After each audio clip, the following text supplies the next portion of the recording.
Welcome to Spotlight. I'm Megan Nolette. And I'm Colin Lowther.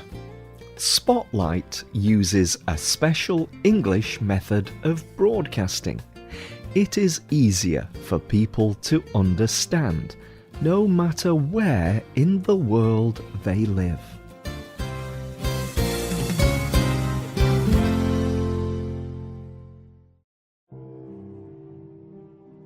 In 1997, Princess Kasune Zulu heard some very difficult words. Her doctor told her, Mrs. Zulu, you are HIV positive. You have 6 more months to live. HIV is deadly. It is a virus that attacks the body's immune system. It then becomes the AIDS disease. There is no cure for AIDS. After hearing this terrible news, Zulu did not become sad or angry. Instead, she made a decision. In a video by InterVarsity Press, she says, I felt like a ray of light just came through my heart. And I felt this joy I could not explain. I knew from then on that I would use my life. I would give my life to becoming a voice for those affected by HIV and AIDS. Today's spotlight is on Princess Kasune Zulu and her work to educate people about HIV and AIDS. Princess Zulu's life has always been affected by AIDS. Zulu's parents both died from AIDS when she was only 17 years old. Her brother and sister also died from AIDS. In fact, HIV and AIDS is a big problem in Zulu's home country of Zambia. And when adults die of AIDS, they leave behind their children. So, the first people Zulu started helping were children in her town. Zulu saw many children in her town living without their parents. They were extremely poor. She remembered how sad and alone she felt when her parents died. So she wanted to help these other children. She started a community school for them. Zulu has always believed that education and healthcare are connected. She believed that if these children had any chance of a good future, they needed an education. She thought she would only have 20 students, but on the first day there were 60 children. She did not know how she would teach all these students, yet she believed it was her mission. She tells WBEZ what gave her hope. She says, I felt this voice. It was a part of the Christian Bible.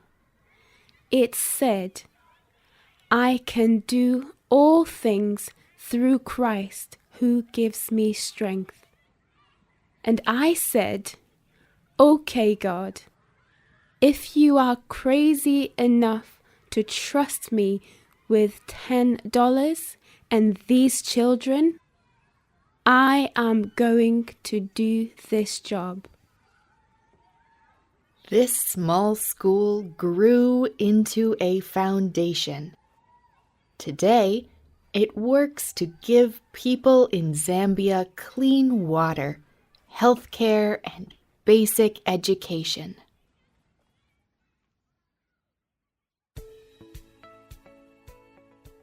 Most people in Zambia would not talk about HIV or AIDS, but Zulu wanted to share her story to help others.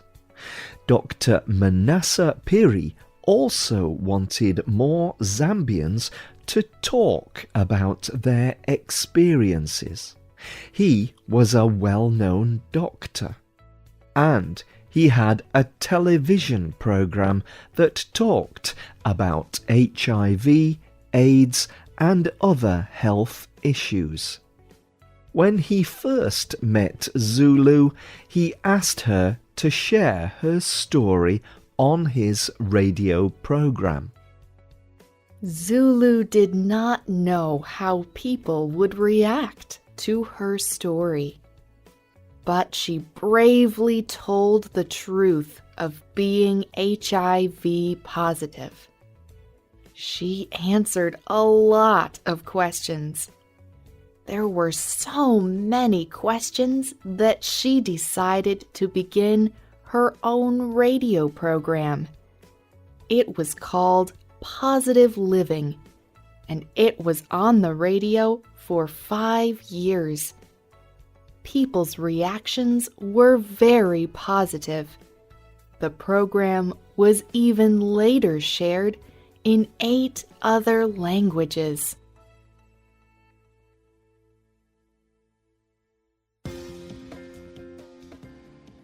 In 2003, Zulu got one of her biggest opportunities. A friend asked Zulu if she would be part of a small group that would meet with the President of the United States. She was honored. In the US, Zulu told about the fight against HIV and AIDS in Africa.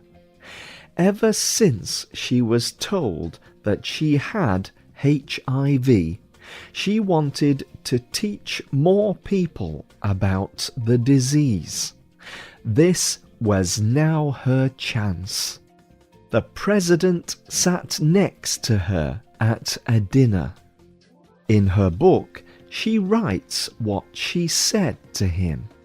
I urged President Bush to remember that education and treatment cannot be separated. They must work together. Young people need to get an education so they can get better jobs and learn to protect themselves.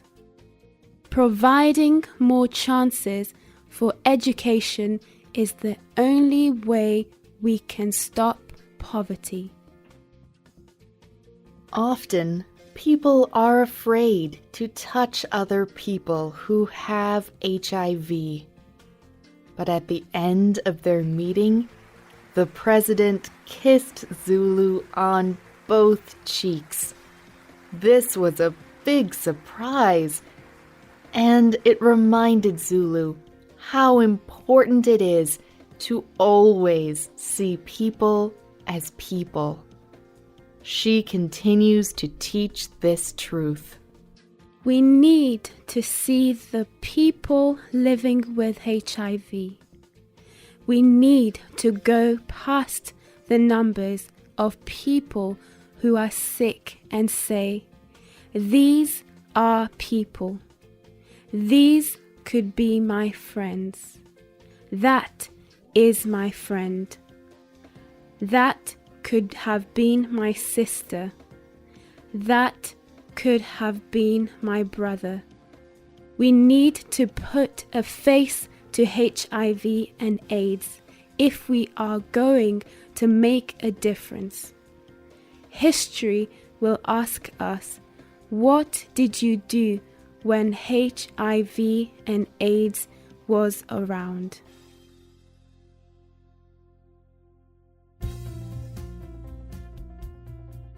And she wanted to help even more people in her country. In 2016, Zulu won a seat in Parliament in Zambia. Many people hide the fact that they have HIV/AIDS, but Zulu became the first Zambian lawmaker to publicly share that she had HIV.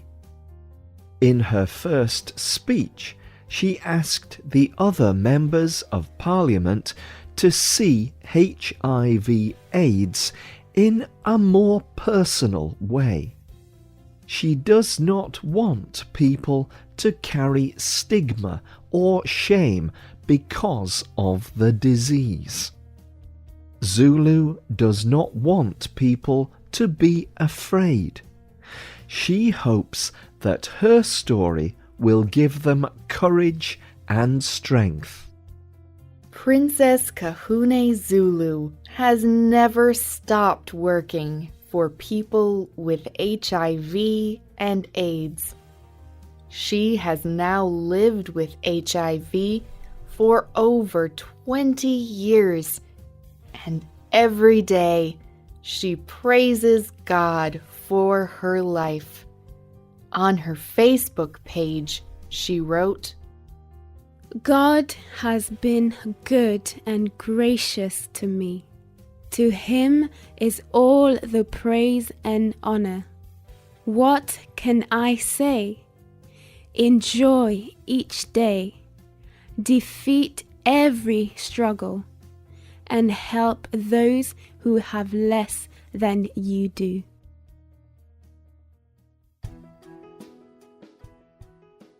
What does HIV and AIDS look like in your country?